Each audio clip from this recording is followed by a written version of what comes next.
Good morning, good morning, good morning. We are just a little tiny bit early.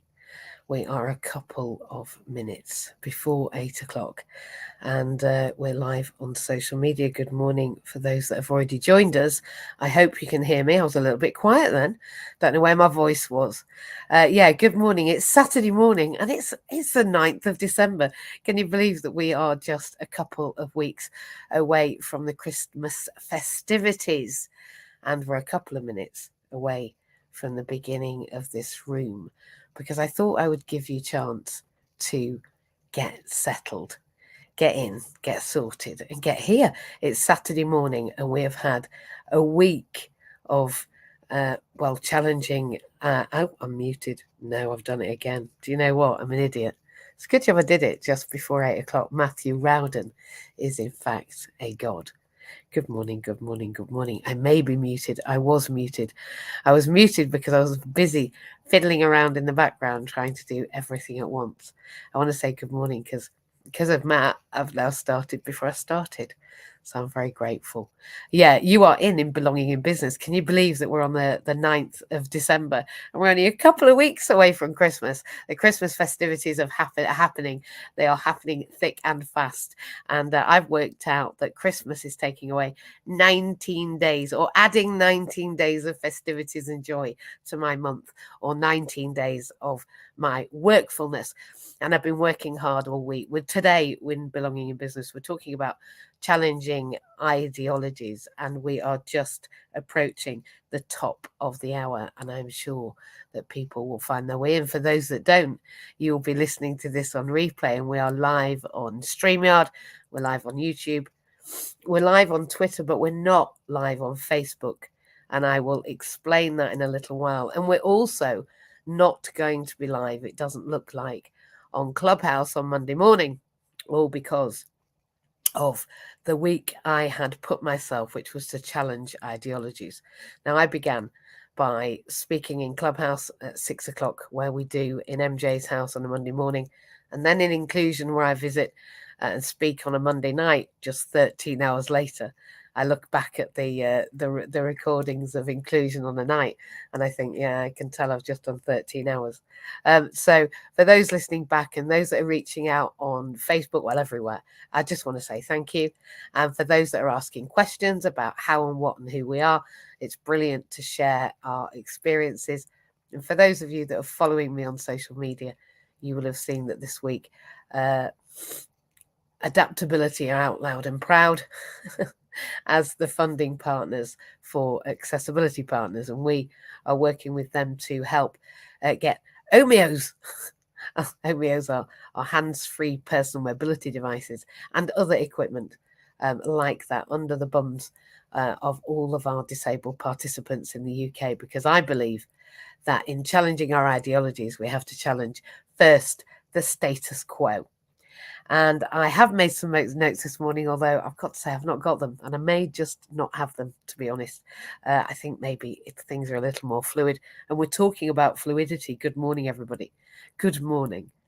Yeah, we're talking about fluidity. We're talking about challenging ideology, and we're talking about how I do it, because I went this week to the Welsh Government. I keep hanging around there, and I'm going to the House of Lords on the 30th of December. Actually, the 29th, we're doing some training there. And for all of those of you in this room that are involved in the government, you'll know what going on that is. So Tuesday night, I was in the Senate. However, I haven't got my van at the moment. Now, I'm a wheelchair-bound human. Bound is a terrible word. It's not the word to use. I use a wheelchair, 100% wheelchair user. I have a local authority wheelchair, and I also have a 4x4 wheelchair. I have a hand cycle, which I cycled a marathon on behalf of Inclusion, the charitable arm of my endeavour. And my endeavour is to include everybody, including myself. I want to include me. So it is all about me. It's not. It's all about you. It's all about everybody. And this week, I was talking about challenging our ideologies, or challenging ourselves, right? Because I think when it comes up to Christmas, we all talk about new year, new start, new ways of being, new ways of looking at things. Well, why not start now? We have the rest of the month to really cement what it is you think of and what it is you think you are and who you think you are, right? Because I think who we are is what we do. And I've known that forever I've been somebody that wanted to provide a helping hand. In fact, that was the first agency I began. I was 11 and I began the Helping Hands Agency. I drew around my hand on a piece of Basildon Bond note writing paper, letter writing paper. I nicked it off my mum. It was the only paper in the house. We didn't have paper in those days. We didn't have printers. We had libraries for books. And I nicked a piece of Basildon Bond paper.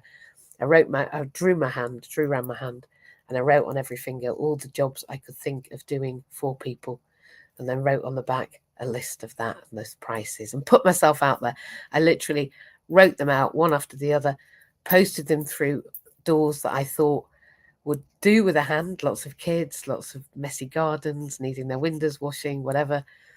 And I was already looking for warm leads, wasn't I? That's what I was doing. I was already scanning the horizon and looking for where that help was needed. And it came back. Those people phoned our then telephone, which was very exciting. My mum had moved in with my stepdad and we had a telephone, and I was able to, answer the phone. It was very exciting because people rang up for help, and nothing has changed. So I believe that when we are doing who we are, and I said that resilience is a doing word just a couple of weeks ago, I think when we're doing who we are, then we love what we do. And then what we love is what we do, and it doesn't feel like we're doing any work. So my job in England and Wales and Scotland and Ireland, in our 4 nations currently, is to promote workfulness, not just for the 1 in 5, but for everybody. I believe that workfulness is healthy. I believe engaging in who we are and what we do is vital to us having a life that we deem is worth living. But I'm also aware that people like me need equipment like wheelchairs, like Omeos, to get out into the built environment. And I need other equipment like this laptop that I'm speaking on now in order to use TalkType, which is a piece of software that allowed me to write 5,000 words this morning in 45 minutes, because that's how I think. I'm neurodivergent. Let me just say, we are all in the world neurodiverse, because neurodiversity is everybody. It's a study of anthropology. It's a study of everything. Neurodiversity is everybody's way of thinking. I'm neurodivergent. That means I'm not just neurodiverse. Part of my thinking is not like the norm, or what we perceive as the norm. And what is a norm? Well, a norm is an ideology, isn't it? It's a set of ideas. It's a set of concepts of things that people see as the de facto standard, the way of being. So I am not the way of being. I don't move through the world like the majority of people. I use wheels. I'm shortly to use an Omeo. That's a personal hands-free mobility device that moves with my core body. And we are going to be creating a dance troupe of Omeos. This is not the norm, yeah? So we are challenging ideologies just by being who I am, just by doing who I am. I am challenging ideologies. And on Tuesday, to go back to the fact I haven't got the van, and I can hear a chest, actually. I can hear my chest is a little graffly, so forgive me.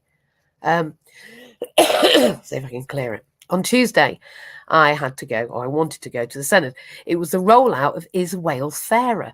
The 3rd time this has been, I think, or 4th. So Is Wales Fairer is part of the European Human Rights Commission reporting how we are doing statistically, what we're doing about inclusion, what we're doing about human rights, what we're doing about equity, what we're doing about equality, really what we're doing. And the results are fairly disappointing, really. We know that COVID has had a massive impact on how inclusive we can be. And indeed, in Wales, 3/4 of all COVID victims who passed away were disabled.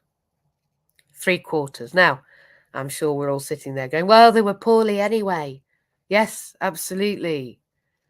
But I wonder at what point we understand that people like me had a DNAR put on them. That's do not artificially resuscitate. And I don't want to disappoint or upset anyone this morning, but I do want to say that the DNAR of disabled people has to stop.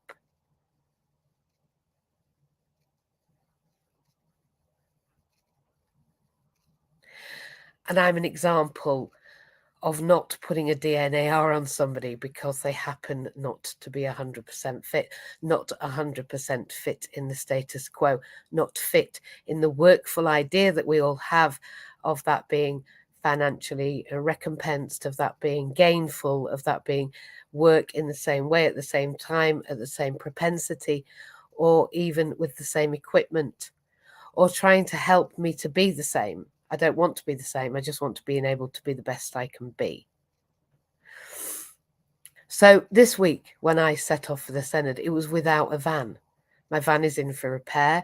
For those that have been following me, it got broken into. Somebody attempted to steal my sports wheelchair that many of you helped fund for the marathon. The part of that hand cycle is a sports wheelchair, which I have in my van because it's really quick and easy to get out. I can flip the wheels on. I can use it in very small spaces. And I think that's the only thing that they could have been after anyway. Long story short, my van had to go in for repair, for panel repair, nearly 3 weeks ago. And I can't book a WAV, a wheelchair accessible vehicle in Wales. I can't book one. And when I've tried to go to university in the last week, it took me 2.5 hours to get a taxi there and then the travel, and 2.5 hours to book a taxi back and then the travel.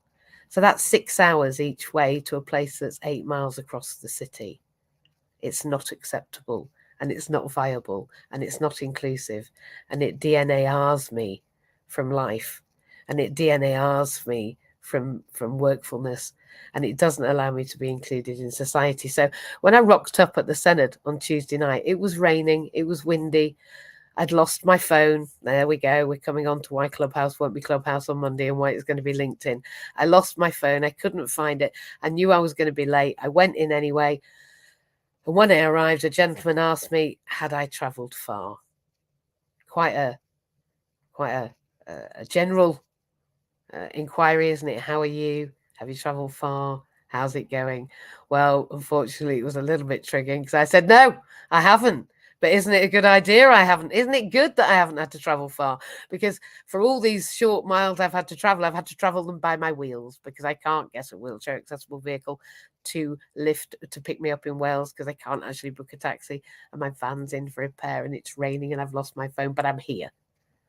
So I definitely arrived. Little did I know who that gentleman was, but he was standing with my colleagues who are part of the British Association of Social Workers in England and Wales, in fact, the directors. So I said good evening, announced my arrival, and then realised that maybe I'd spoken to the right person in the room in the right way at the right time, not really realising what I'd said, which is often what happens. So I sat down and we had the evening, and I was encouraged by both the directors to go and talk to this gentleman who came to me. Now, in Wales, they are talking about the mess in the middle.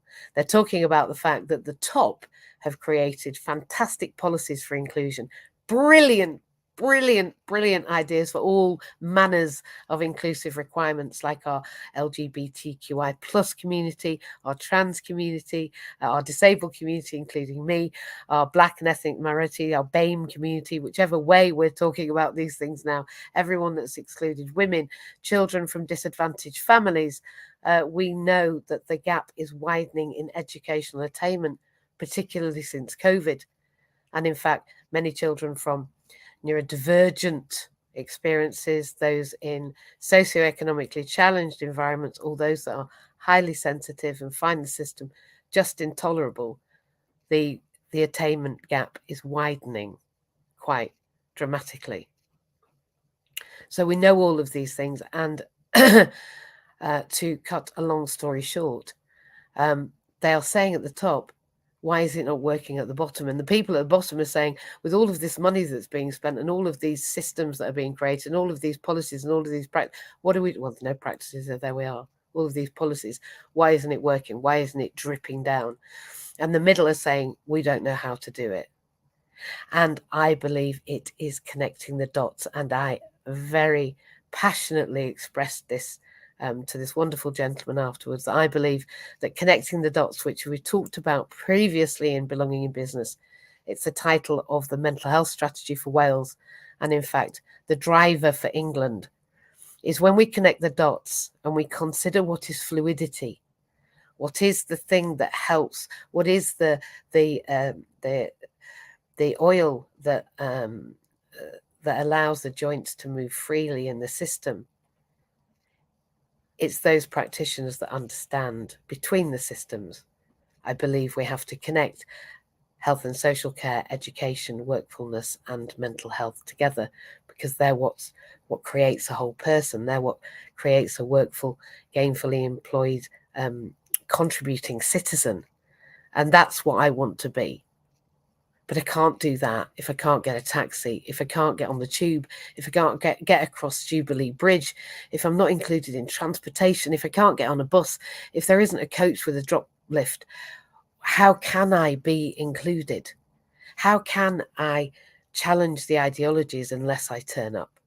In fact, this week I've been told that Social Care Wales have been written to because my degree course feels that the degree course itself, and indeed the parameters around my practice as a social worker, may be discriminatory, and I may be being reduced in my experience as a student and as a professional because of inclusive or lack of inclusive attitudes and arrangements. So we're making changes just by being who we are, because being who we are is what we need to do if we want to work and become and not let go. Somebody said to me this week that they found it hard to keep on keeping on, that actually they just kept being backsliding sinners and going back to their old ways. And I know that's because I had to keep, the reason I didn't really make the progression that I wanted as quick as I wanted is because I didn't actually ignore it's the wrong way around. My purpose was bigger than me. My purpose has to be bigger than me. My purpose has to be about the four nations coming together in inclusion, as opposed to me being included. So I guess it's about making sure you're in the game and making sure you're not the thing that's the focus, I guess. For me, it is. Because when it's about me, I find it difficult. When it's about everybody else, I find it a lot easier.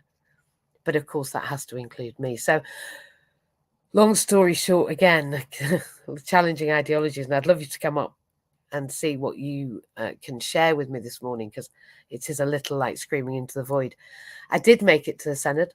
I was part of Is Wales Fairer. I have been invited to speak with a new organisation that's beginning in Wales, which basically means voice. And I know that the voice of our participants, those that need to be included, those that don't feel included, and that's not just me, need to be heard and valued. And then we need to learn from those narratives. I think narrative therapy is going to be incredibly important in helping our young people integrate into a society that they don't feel they fit in, because society is not really there to fit into, is it? So for those young people that really are just looking and going, what is this status quo? I don't even want to be part of it. We need to be talking. Narrative therapy, talking about the reality of how it is, what their lived experience is imperative. Inclusion is the only way forward. It's a global pandemic that I want to be part of, and things are hotting up. So this week, I have challenged ideologies. And when I said on Monday I wanted to challenge my own ideology, create my own manifesto, little did I know that the challenges I would be faced with were quite as extensive as they were. And they've ranged from team unwellness or unavailability to an increase in referrals, to a lack of van, loss of my phone, my inability to get to the Senedd on time, having lost my phone, all of these things, not being able to go to university because I can't get a taxi, having to make my excuses, extra work, all of those pressures. And what that's done for me is helped me realize that in challenging my ideology, every day when I'm turning up, being who I am, that's when I can. And thank you. I'm going to just, sorry, I didn't notice. I was looking up and not looking down. So good morning, Traherne. You're here. Good morning. How are you? Hello, can you hear me? I can hear you. Can you hear me? Yeah. So I wanted to talk a bit about challenging ideologies. Good. Because the fact of it is this: there are people out there who are regular people, as in they're not harming anyone, they're not criminals, they're not in organised crime. They are in senior positions in business, and that may be a big business or it may be a small business. They may run their business. Now, they have ideologies which we will call challenging ideologies, but let's be honest and step away from politically correctness and say their ideologies are at worst deliberately obstructive and at best unhelpful. There then becomes a discussion of methodology. How do we challenge these ideologies? Do we have polite conversations, or do we give them both laser barrels? That very much depends on the circumstances and what day you get out of bed and what side you get out of bed on. I'm a big believer that people confuse honesty with impoliteness. People often think because you're being harsh, you're being real, and people often think because you're being honest, you're being polite. Both of those things aren't the case. Just because you're being harsh doesn't mean you're being real, and just because you're being honest doesn't mean you're being impolite. What I think, the language that disabled people use to challenge others has to change. I believe we have to become more militant, and I believe that we have to change how we consider ourselves as disabled people, and because right now, largely, we don't consider ourselves as a collective. There are enclaves, for example, you get groups of people that are deaf, and groups of people that are blind, and groups of people that are in wheelchairs that interact for disabled people, apparently, but mostly for themselves, to be honest. And it's, it is for disabled people, yes, but it's mostly led by their condition, which is fair enough because they don't have an experience of any other. But we need to start seeing ourselves as a collective and treating each other as a collective. And I believe this is the only way that we're going to challenge any type of ideology that is unhelpful or deliberately obstructive. Yeah. I think we have to realise there is a lot of latitude given to people's bad attitudes towards disabled people because they are quote unquote being helpful, or they quote unquote don't know any better or haven't been around disabled people. That is perfectly fine. But let us suppose for a minute that they were approaching a transgender person or a person of another ethnicity in the same way. Would they be given the same latitude in that situation? Absolutely I'm going to be honest with you, I don't think they wouldn't. I don't think they would. Now, what I believe is that we have to say to disabled people, actually, it doesn't matter where you're at. If you're being unhelpful, if you're being deliberately obstructive, then that's what matters. What we have to realise as well as disabled people, what many of us do, but this is what we have to one thing I believe that because one of the things I've noticed about yourself, MJ, and about inclusion in particular, is it's about talking to the bigger heads, right? People in business, people going towards the top and making change. I think that's certainly something I'm working on, because I think that the top-down approach has to be, if it isn't in policy, it can't filter down to practice. No, it's not even that. It's there are people in this world that move in a way to deliberately obstruct, giving other people a better deal. And they will move in this way. For those people, nothing less than militant challenges will work because they do not listen. They make it their business not to understand. Yeah? So it's not, you explain the concepts to these people, and it's not they don't understand because they don't understand. It's they don't understand because they don't wish to understand. But maybe if we just keep saying it, then they'll just get bored and they'll have to include I personally believe that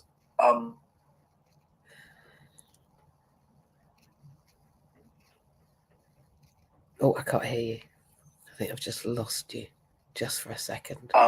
There we go. And I think we have to be less worried about the outcome. We just lost that for a second, Trey.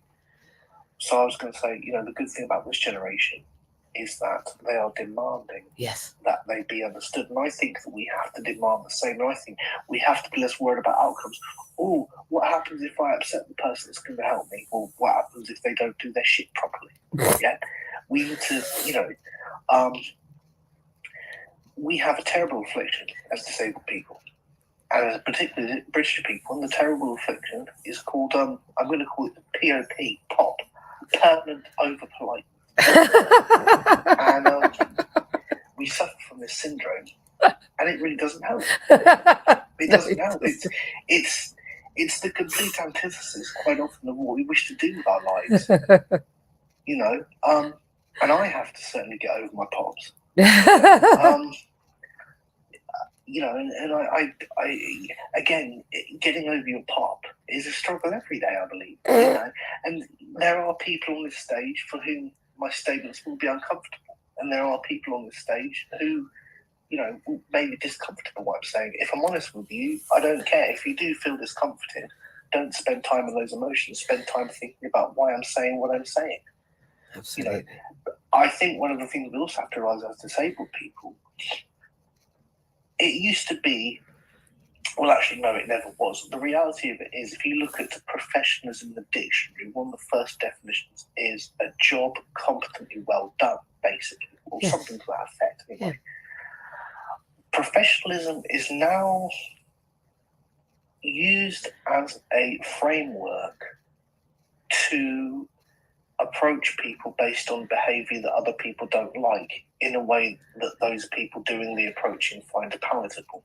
And someone's professionalism will often be referenced, and when you hear their professionalism being referenced, the way they've done a job they've done is not the issue. The issue is how they've behaved, quote unquote.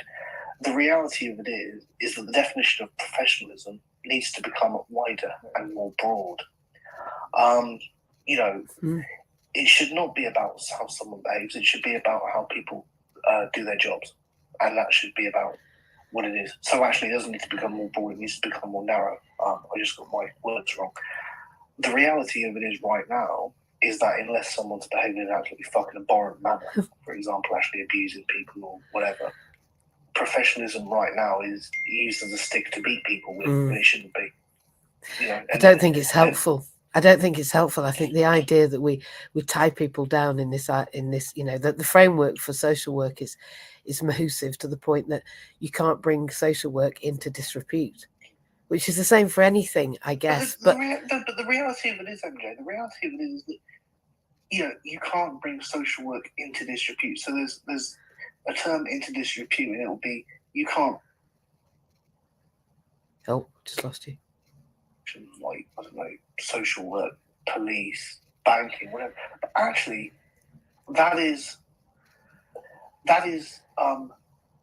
nebulous and meaningless. It doesn't. You see, a lot of these words that these people use, and a lot of words that are used in business, don't mean anything. To bring something into disrepute, it has a meaning in the English language, yes, of course. But if you look at what that actually means, nobody can really tell you. So it's a meaningless term. It's meaningless. It's based on. It's a catch-all. It's a catch-all to deal with behaviour that people don't enjoy. What it's based on really is a set of values defined by people in senior positions, which are unsaid, quote unquote. Yes, most of the time. The unspoken. Because in Britain, we still have the unsaid thing, and the reason why we have the unsaid thing is because the UK runs on a class system. Now, I believe the unsaid thing in the majority of the empire is complete bollocks. The empire. It's the empire. I listened to somebody the other day. Somebody who's just passed away. I'm sorry. I'm a bit ignorant as to who he was. He was the gentleman that started rap poetry. Peaky Blinders. He's just passed away. There we go. He's just passed away, and he rejected his OBE because he said that for the whole of his life he'd fought against the idea that, you know, his language, his life, his experience, his culture, himself had been taken away by you know, intersectionality and slavery, and, you know, and so he couldn't accept an OBE because actually until those larger organisations are called out and challenged and answer for history, I guess, then that couldn't be something he did. Yeah. If that's okay. Yeah, of course. We think about the concept of the British Empire, and if I asked the majority of you on this stage, does the British Empire still exist? You would say no. The reality of it is this: it's actually transitioned over to a financial one. A lot of that conversation is actually beyond the scope of this room today. Certainly if you're is. interested, look up a documentary called A Spider's Web, Britain's Second Empire. Definitely. It's transferred over to a second financial empire. It has. But to circle back to the main point, the whole thing about professionalism and bringing things into dispute and what that means, we have to start giving those things new meaning, because there are behaviours which can bring a profession into disrepute, but none of them are actually referenced as bringing a profession into disrepute, which is crazy. The banker, for example, who goes out on liquid lunches and abuses waitresses, is bringing the profession into disrepute. Certainly but is. That wouldn't be referenced. And we need to start making things have actual meaning and using actual words. And actually, I would argue less of them in what we say. What I mean less words is, there's a thing in business now where if it will take somebody 2 minutes to say something, they prefer it to take 10 minutes. They obfuscate. It muddies the water. It gets rid of the main event. It prevents the point being made, which was because they like you to know how important they are. I was the only wheelchair in Is Wales Fairer in the whole of the Senedd. We had, I'm sorry, but we had, one type of everything except trans. We haven't got trans there yet, but we had one type of everything, and then the rest were male, stale, middle class, or some female. But really, it was like we were the Marvel that had been brought together to represent equality in Wales, and I was the only wheelchair user in the whole place. There were no blind people. There was one deaf person. We did have a deaf person. Unfortunately, we didn't have a blind person. You should have been there. But I want to get away from that. I'm not taking the mick. I'm saying it's great that we've moved forward to that, right? At least we do. At least I can get in the Senedd, right? I can't get in Downing Street, can I? At least I can get in the Senedd. At least I can get in the door. I mean, the lifts were broken. That's the other thing. I arrived for Is Wales Fairer. I have to go around the building twice because all the lifts are broken on the outside. Which is a little bit embarrassing, but of course it makes the point, right? That it's not that we want it fixed, it's that we want them to help us fix it with us there. Not trying to fix it before we get there. More specifically, we need them to help us fix it, but we also need them to want to help us fix it. More importantly, far more importantly, it's not about the lifts or the ramps or the job interviews or any of that. It's about having a heart for inclusion. It's about it being a heart shift. It's got to go from the brain to the heart. It's got to be something that culturally people want, that actually we want society to reflect society, because till it does, we're not going to have society. And I truly believe, Trey, that we can't be happy. I don't believe people can be satisfied until society reflects society, however they feel. Even if they feel they're in the middle and they've got the majority and they're doing all right, I still think that deep down in the middle of them, they know it's not right and it's really uncomfortable. And actually, I don't believe people are going to be happy until we have a society that reflects us. That's what I think.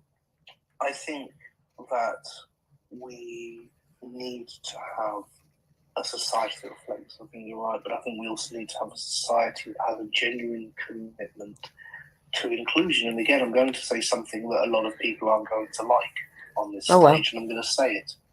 Well, that's fine. The fact of it is this, guys, we live in a country that is culturally conservative. The problem with conservatism, and the problem with conservatism as a party, and the problem with conservatism as an ideology, cultural and political, in a conservative ideology, and I'm quoting here, feel free to Google my words and find the quote, I don't know who it's from. A conservatism, there must be people who the law protects, but does. There must be, in conservatism, there must be people who the law binds, but does not protect. Absolutely. And there must be people who the law protects, but does not bind. What that means is that you are not going to get an inclusive society. And I'm sorry, but people talk about, oh, well, I believe in conservatism or conservative ideology because they believe in giving people a hand up. I'm sorry, but if you're going to tell me that the Conservative Party believes in giving people a hand up, that's the biggest and utter load of bunk and rubbish that I've ever heard in my entire life. Absolutely. The fact of it is this: the Conservative Party is a party which is there to support the upper class and the landed gentry and the interests of the rich, and now, the interest of the new rich, the nouveau rich, the new rich. Of the nouveau rich, and also the interests of the corporate lobby. Now, a lot of people might be thinking, oh, corporate lobby, that's business, that's what I mean. What I mean by the corporate lobby is businesses who are so big that they would make the average local coffee shop look like a grain of sand. Well, once those businesses grow to that extent and that size, once a business gets too big, I believe it loses its culture, it loses its mission. Interestingly enough, we promote well-being, okay? So we say, we want to eat healthy, because if we don't eat healthy, we'll get fat and we'll die, yeah? Yeah. We don't promote healthy growth in business. We promote growth. Absolutely. Growth mindset, growth. Bigger, better. Not always not sustainable. No. As a business, you will either bankrupt yourself, or you will either become so big that your mission becomes meaningless. Yes, I have a technology startup. Bad news for any investors here. You won't be able to invest. I will never sell shares. I don't believe in creating a company to 5, 6, 7 years down the line, sell that company onto a bigger company who won't understand what you're about. I think that's crazy. And I think the fact that that's the pervading approach in the technology industry is ridiculous, and it needs to change. Well, it means that the purpose isn't the point. The purpose is the outcome. Is the outcome, not the process. But you don't get real innovation. Nope. By impressing people whose sole motivation. No, you don't. No, what you get is acquiescing to the middle. What you get is homogenization. What you get is a lack of original thought. What you get is what we've got now. What you get is AI. What you get is getting the masses to shut up, put up, and just be in a 15-minute community, not leaving their house, being part of the cultural hamster wheel, and never getting off. That's what you get, isn't it?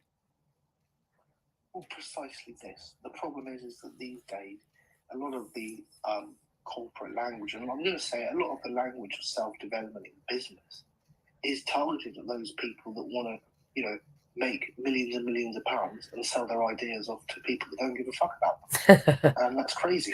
Like, that's mad. If I build, for example, a company to sell synthesizers, which is a musical instrument to make electronic music for those that don't know. It is, and happy birthday yesterday for your synthesizer birthday. Thank you very much. My birthday was amazing, and I had some amazing birthday presents this year from some amazing people. And it was brilliant. Thank you. But I will say that actually, like I said, the analogy, if I made a synthesizer company and I then, in 10 years' time, sold it off to a large corporation, what would happen to that company? Well, the company would no longer be mine. It would no longer be able to innovate, because the priorities of corporations is not to innovate. The priorities of corporations is to make money. Making money is not a bad thing. Everybody should make money. We need it to survive. It's basic.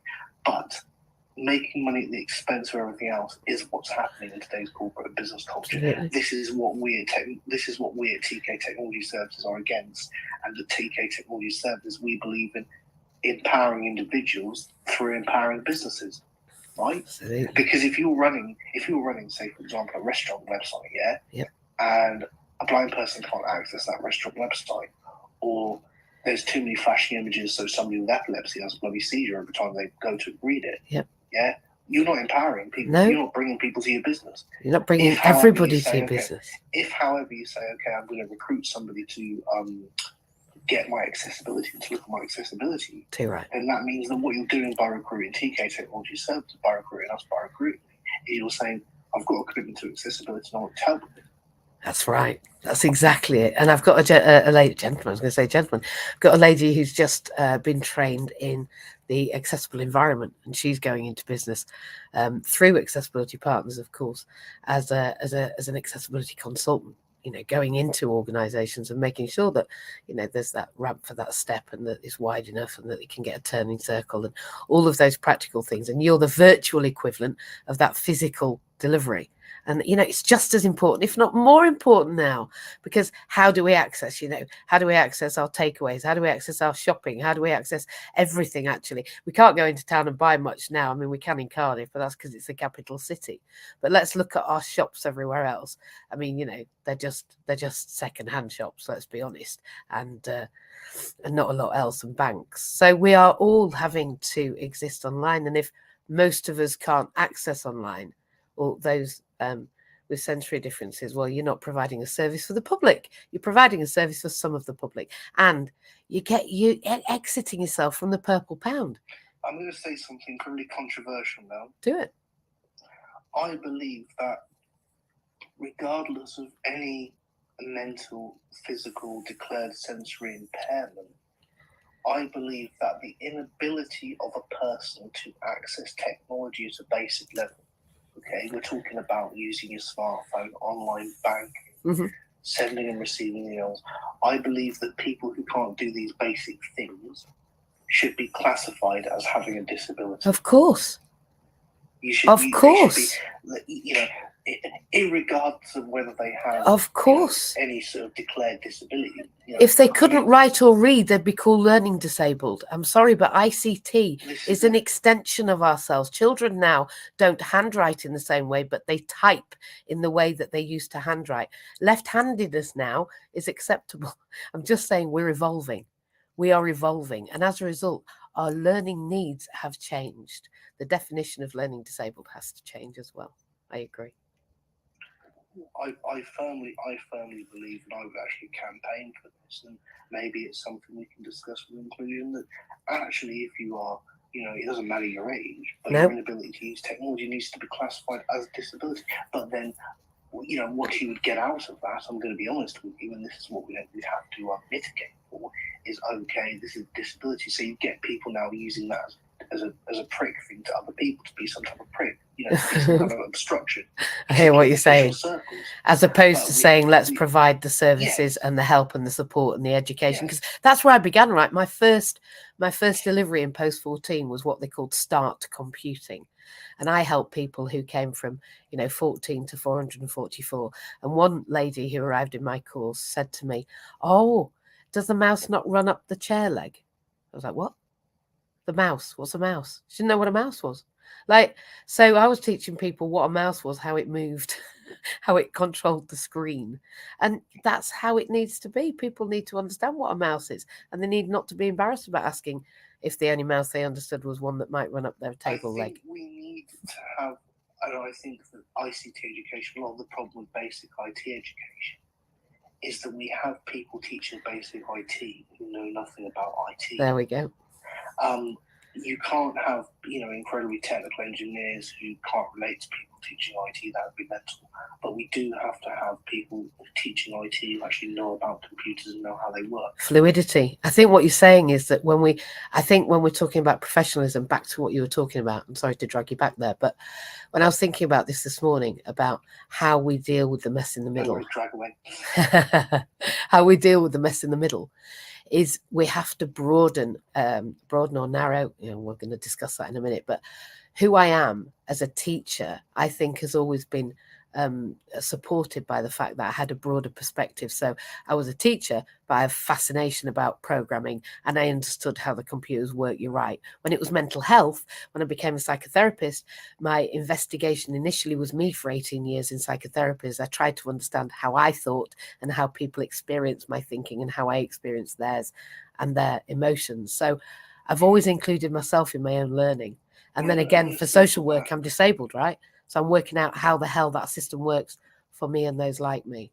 I think that's the thing in it. That's the thing in it, though. When it goes back to who we are and what we're doing, who we are is what we do. When I go back to what I said at the beginning with, I drew around my hand and I asked how I could help. Actually, that's who I was. And so when I'm doing who I am, then my passion is there, and then the fluidity exists. It is about doing your purpose. It's about being your purpose. I want to circle back to a problem in the delivery of, I'm going to say, the delivery of adult ICT, is that they're very much one systems. It's very much what we teach Microsoft and nothing else. Yep. That's not teaching someone technology. No. ECDL is just Microsoft on crack. European computer driving license is just Microsoft on crack with a little bit of Outlook. It's just not acceptable, and a little bit of Internet Explorer, but it's not acceptable as a nobody talks about Mac, nobody talks about Office Libre, nobody talks about the free versions of anything in that regard. It's all about signing up to Microsoft. Yeah, which again is back to that corporate ideology that there you go, it's the corporatization of learning, and there we go, the globalization of education is the homogeny of all of us, is the lack of original thought. Because are they actually attempting to remove original thought, I wonder? Well, I mean, I would probably agree with that. It's a bit harsh, isn't it? I would agree with that perspective, and again, it's probably something which is bigger quite than advanced for where we are right now. But I mean, I do believe they are attempting to remove original thought, and I believe that has always been the plan. I do not believe, and I'm going to say this very strongly now, I do not believe that the narrative, oh, days were better back then. I think that's absolute bunk. So do I. think what happens with people is they have a perceived better life 20, 30, 40, 50 years ago. Oh, it was better back then. For you, it may have been for the populace and the public in general. The plan has always been to make us subservient. The plan has always been to remove original thought. Let's be honest. Yeah, they just came to it literally. I mean, talk about epiphany upon epiphany this morning. Thank you for coming up. And I've got to say that I think we're better together. But I've been saying that for a while, right? Of course. Yeah, we are.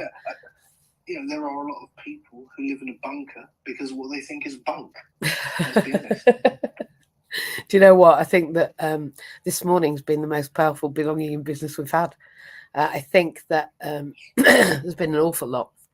I was just looking back, and we've been here nearly a quarter of a year now that we've been providing this kind of space, but for ourselves and for each other. And the amount of people that are reaching out to me and saying how important it is when they listen back to the streams of this, because we're live everywhere, right?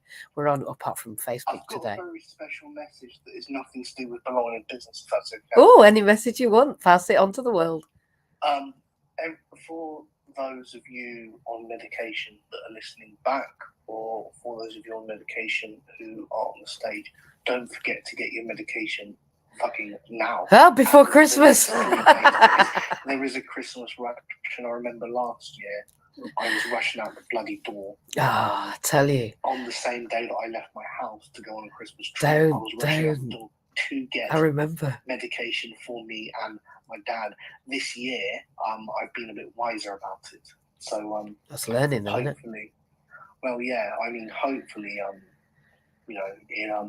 it'll be all right. Well, of course, Inclusion are getting together next week in the Midlands, which is very exciting. And then we've already got plans for the new year as well. Do you know, things are hotting up, and I can't wait for, we've got our 2 directors now through Access to Work.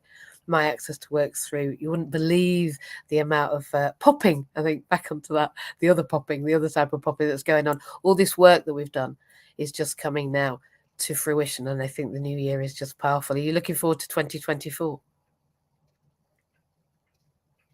Trey, you're not there.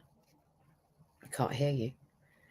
There he is. I'm there now. Yeah, sorry. I'm very much looking forward to 2024. I've got another piece of big news that Go on. May or may mean something to people on the stage, may not, but if it doesn't, you're going to Google it and it'll mean something to you. So, there is a program which is used across many genres. Some of you into rock here, some of you into pop, others are into electronic music. It's used in the development and performance of these genres. It's called Ableton Live. It's one of the biggest professional industry standard tools in the music industry.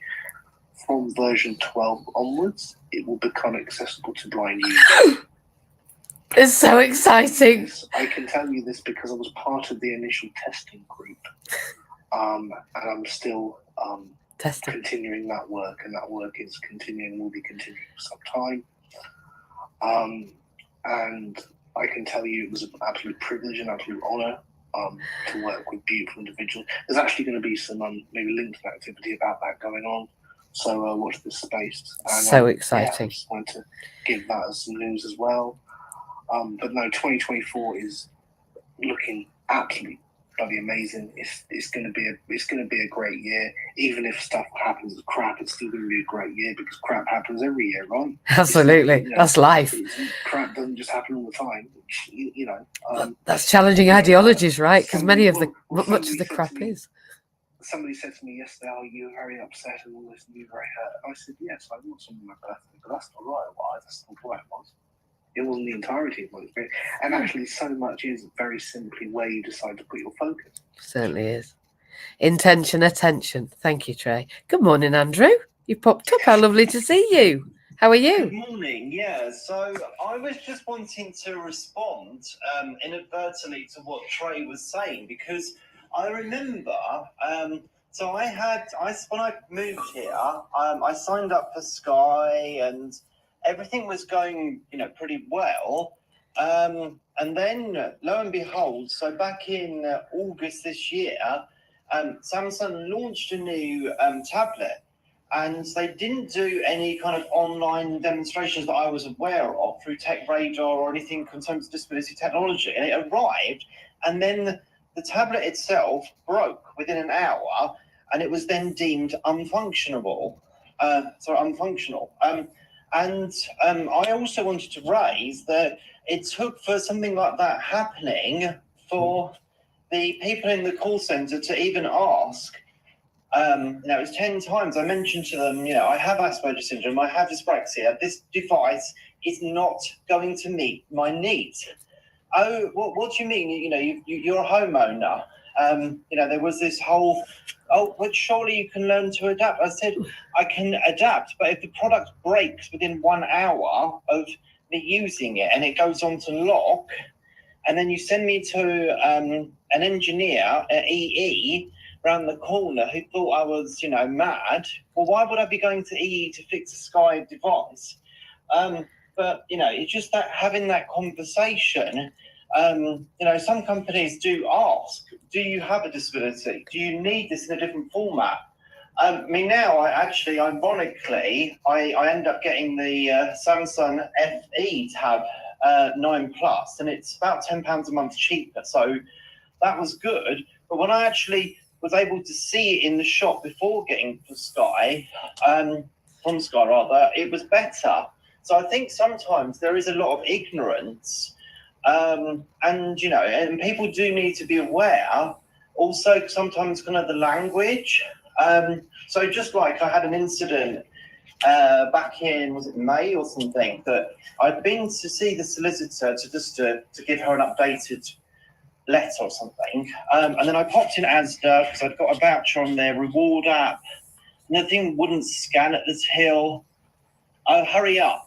They were saying to me at the self-service till, it's not our fault that the app's not working well. Yes, it's your app. Why could it not scan? And I felt very overwhelmed, and because of their tone, they lost a customer. I haven't bought anything from them since, and I've gone back to Sainsbury's. And actually, I get 3 hours free parking there, as to charge you £1.20 an hour on a Saturday to park there. The audacity! Wow! And even disabled parking, even blue badge parking. Yeah. No. Yeah. No. So if I need anything in wow. the town centre, I go on Sunday, because the irony is on Sunday it's 50p for the whole day. So what I do is I go there and I wait, and then there are places like the Works where you can get loads of cheap stationery books and that. I wait until I know that they've opened, and then I go round.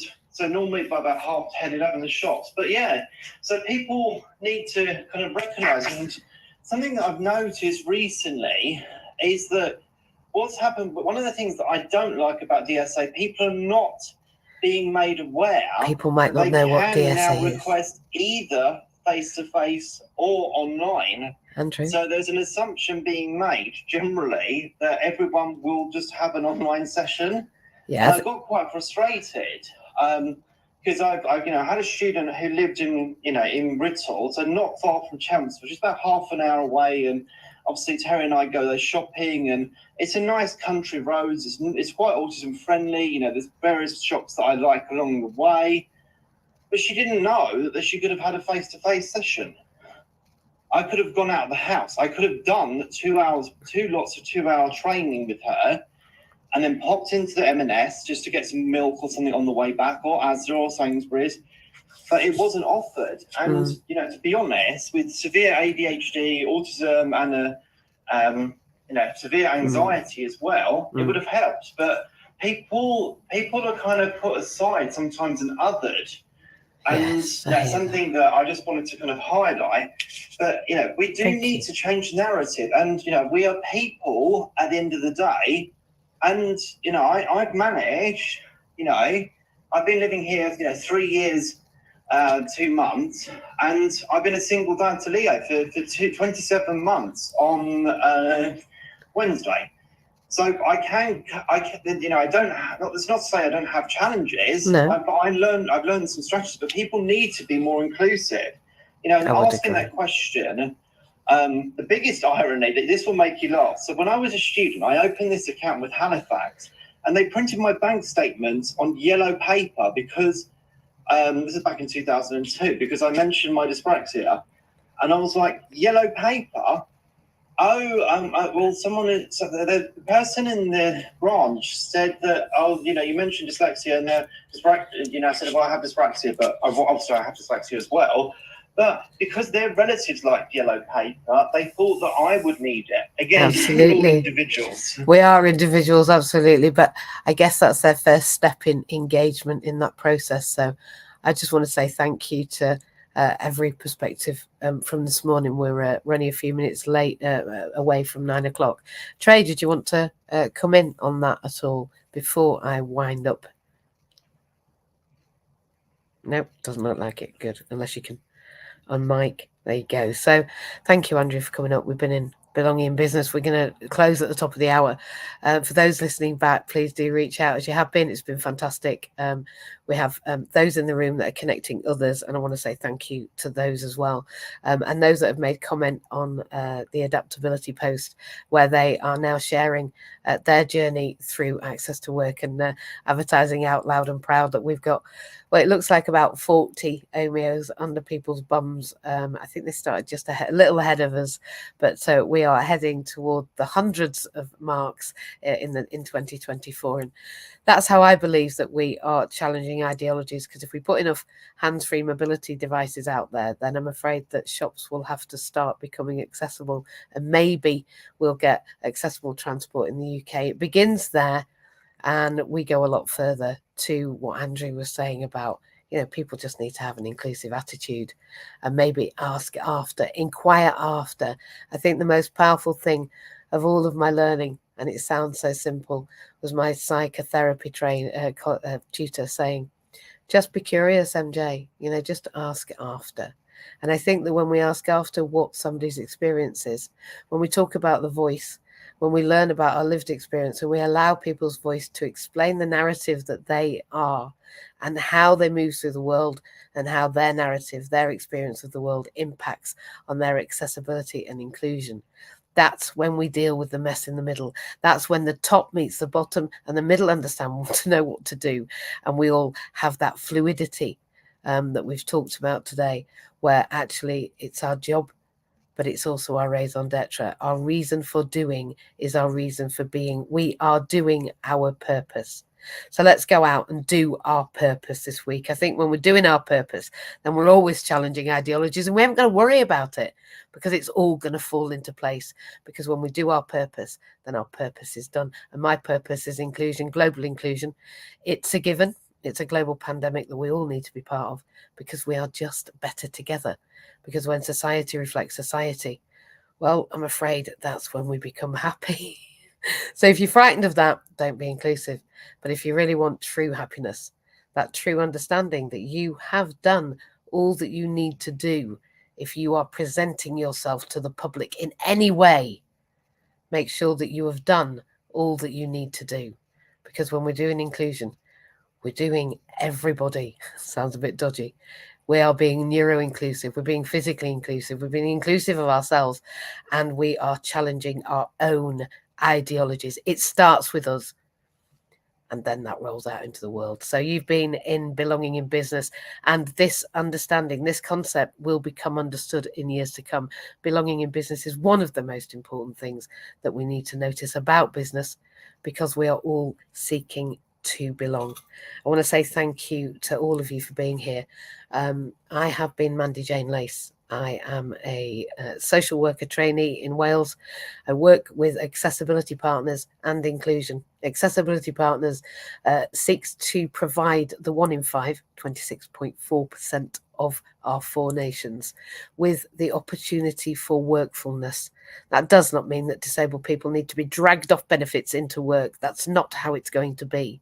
We need to offer people their reason for doing, their reason for being, and their way of becoming. That's what Accessibility Partners is doing. And we're doing it in partnership with everybody else, because we can't do it on our own.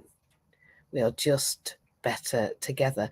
You have been in Belonging in Business. We're here every Saturday at 8 o'clock. We're also here on Monday at 6. We're not in Clubhouse in MJ's house. We're here. I'm going to set up an event Monday at 6, just before another room, which is Pete going, Motivational Monday, Mindset Monday.